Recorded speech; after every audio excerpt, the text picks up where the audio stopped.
哋而家咧就影下呢個 C 座先，咁佢已經全部咧拆晒啲網啦。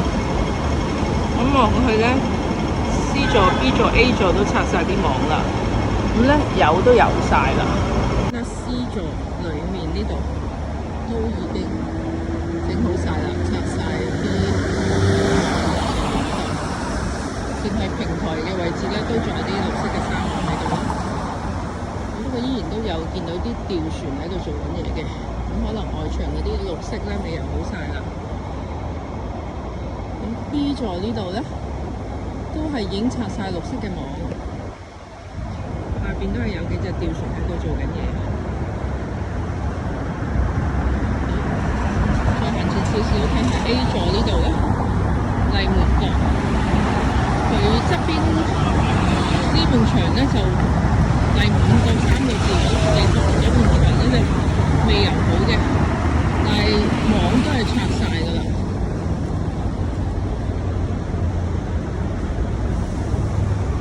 咁下低都係有啲吊船喺度啦，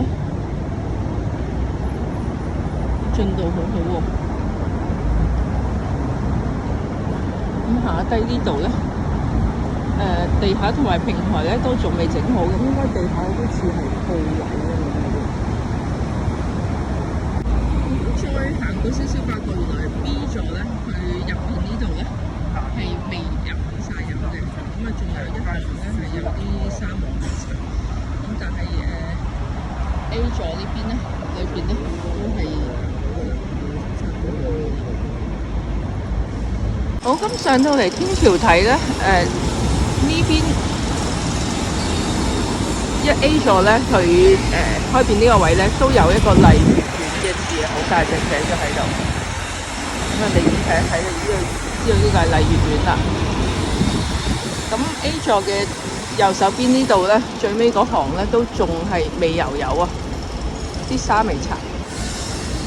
咁但係呢個進度係比上個月已經好咗好多啦。咁啊，側邊呢條橋咧，就之前已經係起好封咗，而家開始拆啦，拆個棚架，睇到個橋嘅外形係咁樣咯。打嘅工程咧都係仲做緊啊，都見到有啲工人喺度做緊嘢嘅。好，咁啊，今個月咧就介紹到呢度啦，大家記得訂閱我哋嘅頻道。